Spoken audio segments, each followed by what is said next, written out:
morning, good afternoon, good evening. I don't know what time it is where you are, but right now it's time for more insight. This is insight you can trust because there is more where it came from. Make sure you like, make sure you comment, make sure you subscribe, share with a friend, get the word out. More insight is growing, and we're only growing because of people like you. So thank you in advance, and I appreciate you. But today, I got a special guest with me, y'all. She's the heartbeat of the Cali War defense, a captain, a leader, and a force who sets the tone every time she steps on the field. Smitty Jones isn't just a defensive back. She's a motivator. She's a mother, a sister, and a voice that her teammates trust. She's inspired by her daughter. She's fueled by the memory of her late brother Brando. And she's grounded in the love of her coaches and teammates. She plays with a mix of grit and purpose that you can feel in every snap. Today with me, y'all, I have the captain herself. We're going to go into the story, we're going to go into the mindset, and we're going to go into the vision of the one and only Smitty Jones. Welcome. All right, thank you. Absolutely, absolutely. Let's start here. Hmm. Cali War, tell me about the team and tell me about the league. Um, Cali War is it's a family. It's more than just a team. And it's 3, 4 times a week. They have a coaching staff of 10, 20 people. When I started on this team, we was coached by one man. You know what I'm saying? You know, Lisa started the league in about 2009, and when I was playing, she was playing herself, but she was a player in a whole other team in LA. And her husband was coaching the men's league down here in Fresno. That's where we started out. And she was actually the kicker of his men's league. And like when I realized that's what she was doing, I was like, okay, so women can really get out here and do this. She out here playing with men, so it's like, who gonna tell me that I can't play? So they brought it out here. I was like, I want to play. My mom was like, forever, like you can't. It's not a girls' thing. When you find a girls' team, you know you can play on one. It took about 20 years, but here it is. Here it Cali is. War is very unique. It's a mix of women from all over. None of us are rooted in one place. We come from LA, from Fresno, from San Diego, from Mexico, from Italy. We're really like a all-star team. And it's like I've come from the beginning to where there's a bunch of girls that had no idea how to do this, to girls from all over that do know how to do it, to us teaching each other, learning from each other, building each other. We didn't need practice every week. We didn't need practice. We didn't need a big coach. We didn't need any of that. We just needed each other. And I feel like somewhere down the line, we just needed that extra push for that one coach or that team of coach to believe in us. And over the years, I have seen it grow. But we've learned. I think it makes us a stronger team because we've learned to adjust and work with what we have. So I've been playing since the beginning. I want to say I'm losing track of numbers now. About 16 years now, and this season now is different because over the prior season, because we maybe had 4 coaches this year. We had players, so she had to have 2 roles. So she had insight from the player's perspective and a general manager perspective. And then we had Lisa who's trying to step away, but still had her insight and her hands on it. So it was more organized and more together. And I feel like we have more women now to understand the goal and the mission of this than what it was before. And really, too, when I started playing, it wasn't TikTok, it wasn't Facebook, nobody was going viral. No, you know what I'm saying? It's a big change. Yeah, so we went from couldn't get a we was passing out flyers back then. There wasn't no posting on the internet. So it took a long time to get seen, to get built up. We went 7 years in Fresno, and I've been here my whole life, and I still get people talking about, you play football? I had no idea. Da, da, da. And this is where it started, well, my team at least. So it's like now that people actually can see it, it's like I feel the support. I know we getting out there because I have most support that I've had my whole career this year and last season than ever. Let me ask you this. How does it feel all these years later to finally actually be getting that respect? Do you feel like you all even have that respect? It makes me excited because I'm not even gonna hold for a while. I've been saying I was quitting for like the last 4 or 5 years because like just keep playing. I've been doing it for so long. I haven't got a ring yet. I'm like, then I'm watching the newer generation come in. They're younger, they're faster. You know what I'm saying? I'm 37 years old, so I got to chase down girls at 21, 22. 18. You know what I'm saying? Yeah, so I'm like, maybe I should go ahead and let these youngers come in and let them, I started it, y'all go ahead, let me hand over the torch. But my team is what keeps me going. They keep pushing me. They let me know, I still got a little fight in me, so I keep going. So even to that point with your teammates, they obviously they look up to you. Well, how does that make you feel? These last couple of seasons, the players themselves have taught me that my voice matters, that they hear what I'm saying. They actually look up to me. When I started, I had people that I looked up to, and then as I got bigger, I never really paid attention to it. I was really just okay. I love the game. I'm coming to play football. I was never thinking about there's somebody out there watching me, following me, looking up to me. Never thought about that at all until, like I said, these last couple of seasons where I had players coming to ask me, or I had girls that knew my name. So I was like, oh, okay, wait a minute. This is Yeah. more than just a sport now. Like people see it. And then like I've like a few people know my story and they're like, "Well, why have you never told nobody?" Because I'm private. That's just how I am. I didn't know that my story. There were other girls out there like that need somebody to like, "Hey, well, she can do it. I can do it." And speaking about your story, I know one part of your story is that I know that you said your daughter, your brother who passed away, teammates, coaches, they all inspire you. Can you share some of those particular moments that shaped who you are now? Well, as far as my brother, to my mom, I'm the only child, but like to my dad, there's like nine of us, and me and my brother that passed away, Brandon, me and him were the middle children. So me and him were really close. Like he taught me how to be a big sister. You know what I'm saying? He gave me what really a brother was, that unconditional love. I didn't have nobody else. I had him. He got in some trouble along the way or whatever. He did some time in jail or whatever. He was gone for probably about 7 years. And when he got out, he was out for maybe a year and a half. While he was in there, I had got shot and all this kind of stuff, and it was kept for him for some months. And I was like, and I was just so lost because that was always my go-to. That was my backbone. And my aunt had reached out one time, and I remember waking up to a voicemail, and it was him. And I just cried because I hadn't heard his voice in like months. So when he finally got out, everything that he promised me, that he told me that he was gonna do, that he was gonna change, and all that, he did it, and I was very proud of him. It's just unfortunate that I had to spend 7 years without him just to only get maybe say a year and a half, maybe a little bit over, and then unfortunately in my town it was a year. It was like a lot of gun violence. It's pretty bad during the summer. And there was a night where I want to say probably about three young men got shot in the same night, and one of those young men happened to be my brother. And I had just spent that morning with him. Then I had to drive down to LA. We had practice, and I just remember just driving. I just had this pain in my chest, and I just could not figure out what it was. And then when we got there, the girl I was riding with, she was like, "Are you okay?" I said, "Yeah, I think so." And she was like, "Well, you were just driving the whole way, just stuck." And I couldn't figure it out. And we got there, we put all our stuff in the room, then we went out that night.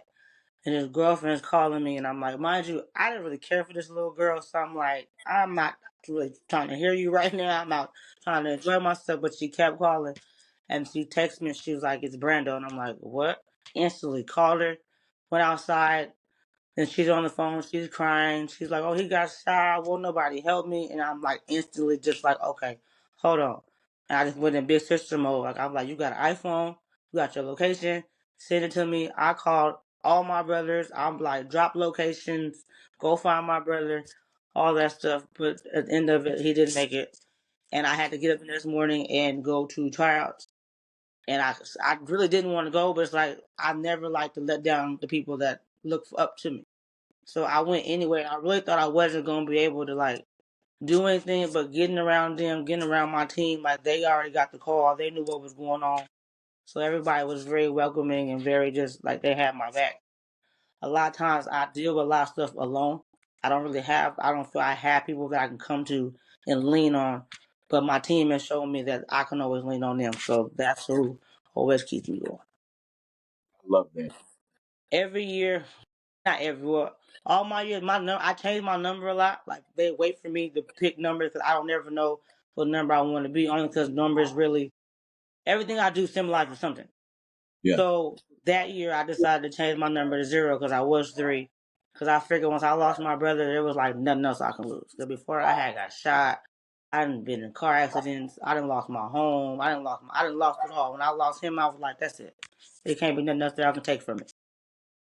Let me ask you this. Because you've experienced so much trauma, so much sadness, even in your own life, you're a survivor of a gunshot wound.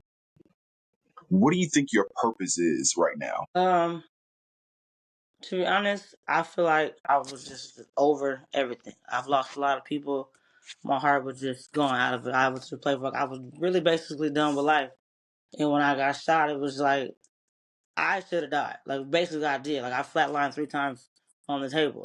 But it's like if that don't show me that I'm supposed to be here, then what is? But it showed me that at this point, I'm not here for myself. I'm here for those around me that truly love me, that I love.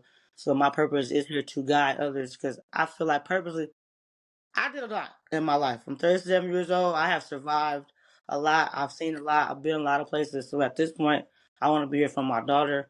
I want to show her. I want to show other girls that it's a lot more than life out here. If you get out there and chase it, don't let nothing stop you. That's exactly where I was going. I knew that's what we were going to get to. So talk to me about your daughter. Tell me how she's impacted your life for the better. Um, she's 11 now. When Mhm. I had her, what was I doing? I was in a rough patch in my life. I was jumping back and forth from jobs. I had just lost my apartment. And then I ended up getting pregnant. It was just like I don't even think we wanted like it was didn't seem like time or the place, but when she came, it just like it changed everything. And that's why I named her Azora because Azora means blue sky, and I feel like she came during the hardest storm of my life and just fixed it all. It made me just change my whole mindset, and Oh, so I love I didn't push her to do sports. I just kind of wanted to see what she was gonna get into. Like, of course, I want a little mini me. That'd be great, but I Yeah. wanted her to do whatever she wanted to do. And she's like into music and anime and theater. But now she's in 6th grade. I Mhm. want to say 4th grade. She got into sports. She picked up soccer. Soccer is the one sport I never played. I wanted to play, I did, but my mom was like, "Nah, we ain't doing that." But I never could figure out why. The funny story is, I would always give my mom the permission slip because back then you had to sign permission slips to play, but she would never give it back. And I was always like, "Why do I not get this permission slip back?" Later on, she told me she said because soccer they play in all types of weather. She said I was not finna sit out there in that rain while you sitting there playing this game. So I was like, okay, well this must be my karma because now guess who wants to play it? And that's your grandbaby, and guess what you gonna be doing? Watching them games. So she picked up soccer. She picked up volleyball. My first love was basketball. I played basketball from 3rd grade through my whole high school career. So I thought she was gonna lean towards that, but she ain't feeling basketball. So she did volleyball. She's sticking with it. Now she realizes flag. Football, when I was playing, I didn't bring her out there because I can't mother and play. Like, my focus would not have been, she was a Yeah. baby. I want to say I probably brought her to games when she was probably about 4 or 5 when I had the person I was dating was somebody could watch her. But even then, I was still kind of like, okay, where my baby at? Hold on, missing plays and stuff. So I was like, no. But now she's old enough to travel with me. So this season was the first season she came out. My mom came out because me being in LA was hard to travel with my kid, my mom, like everybody.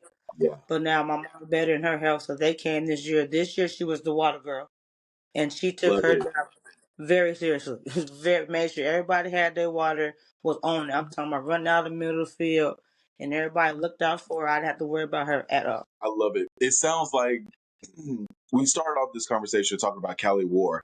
You told me that it's not just a team, that this is family. And for your daughter to come in, become the water girl, and everybody just wrap their arms around her. I never understood it as a kid, but I understand now when they say it takes a village to raise a child. And Mhm. it sounds like Cali War is your village right now. Would you agree with that? Mhm. Definitely. Awesome. Let me ask you this. Speaking about Kelly Ward, what are your goals for next year, personally and professionally? Personally, I know you want that ring. I know that. that's the number one. Like that's the must. That's like automatic. Everybody knows that. But personally, within myself, I'm shooting for defensive MVP. Ooh, okay. Like I've been in the game a long time, and I don't have no notches on my belt, so it's like I gotta let them see what I got. Hey, I believe you can do it. I know you're gonna do it. Where And do I'm you not gonna hold. There's one particular person that be getting it. She's from a rival team. I ain't gonna send no names. That ain't I gonna say no? definitely want. I definitely will. I'm coming for it. I just want her to know that I'm coming for it. Not that. They're at the clock, and that's what she said. Man, listen, I love black women. Speaking about black women, where do you see women's football going? Do you see any growth? Do you see any change that you want to be a part of? It's growing pretty fast, and I hope it grows fast enough that I can be a part of it. Because, like I'm saying, I'm 37, and wear and tear on a body. You playing 16 years, I'm gonna go as far as I can go. I wanted to be professional, looked at as an actual professional for it, like streamed. I wanted to be treated just like the men. We get out there and bust our butt and grind, fight through injuries and everything just like they do. So I would love for us to be recognized as that, be treated as that, paid for as that, acknowledged as that, because we're athletes just like them. Absolutely. Absolutely. We're going to transition real quick. This is called 3 on 3. So I'll give you 3 questions. Give me your top 3 answers. I listen and I do not judge. All right. All right. All right. Give me 3 of your favorite artists on your playlist right now. It ain't got to be all time. Just 3 people that you listening to right now. Kendrick Lamar, Bryson Tiller, and LMA. Hey, hey, you got a strong list now. I ain't gonna hold you. That's a strong list, especially with that Bryson Tiller and LMA. I rock with that. I rock with that. All right. Let's see. Give me 3 of your favorite football players, Ooh. and if you Warren, want, Warren Sapp, okay. one of my all-time favorites. Fred Warner, he's killing it right now. And Patrick Willis. Ooh, Hall of Famers, Hall of Famers. So everyone is definitely gonna get in that Hall of Fame. Mm-hmm. Let's end it out on this. Give me 3 of your favorite foods. Tacos, pizza, and homemade mac and cheese. Now, because you're in California, I am not surprised to hear about tacos. What's your I favorite eat kind them of all the taco? time. Definitely What's live off tacos. what's your favorite kind of taco? Asada. I'm simple. Okay, okay. I'm Mr. Grilled Shrimp. Give me a grilled shrimp, I'm all right. And let me ask you this: Who are with what's going on in the NFL now? Who are some of your favorite teams to watch, or if you just have one favorite team? I'm a Niner fan. Bang bang Niner gang. Okay, I don't like the Eagles, but I like what they're doing. okay. I'm sick of Kansas City and all their rings and Mahomes. I'm over it. I'm over it. So I support what they're doing right now. They're not my team, but I support what they're doing. All right. 2 things. They definitely gonna ban the tush push after this season. They gonna ban it after this season. I don't They want to see it go. I felt like that was the game the owner's gonna point to and say, you Yeah, know they what, go ahead and take this we out. can't have this. Yeah, we can't have nice things. Not at all. And then the other thing is, I know the Niners are suffering from quarterback injuries. Brock Purdy hurt. You got any eligibility? Can you go out there and throw a couple passes for him? Man, I don't know about throwing no passes, but I can hit a couple people. I know I you got can my hit jersey. I it. definitely got a jersey. I was just trying to see if you can get a quick bang eight to somebody, a quick I don't know. They letting everybody try. Might as well. might as well. So I'm assuming that you just have the 49ers going to the Super Bowl, they gonna win it, right? I would love that, but I'm optimistic. That would be great, but look at the NFL be throwing loops and curls, so whatever story they wrote this year, it is what it is.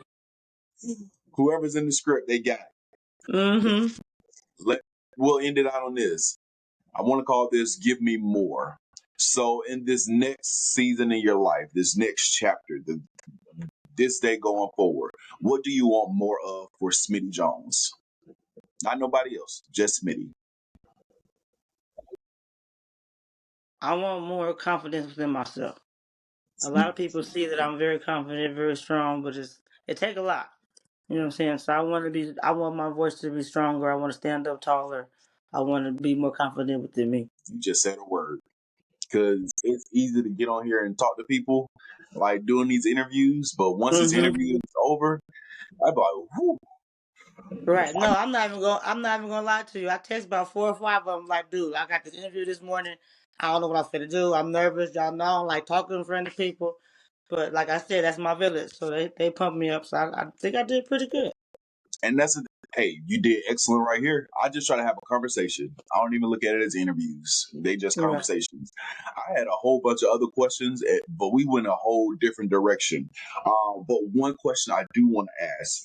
Um, Tell me about your preparation when you're getting on the field. Are you listening to music? Or are you like, what do you do in your routine? uh Um, no. Um like mine starts from the morning, like as soon as I wake up. Like I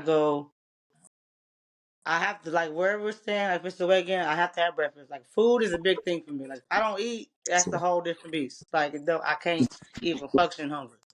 But I get up in the morning, I make sure I always gotta run because due to the fact when I got shot, it hit my right lung. So where I gotta keep my lungs open. I do a lot of cardio. So I definitely make sure I run in the morning before game day. I'm really big on stretching, so like I'm stretching all day.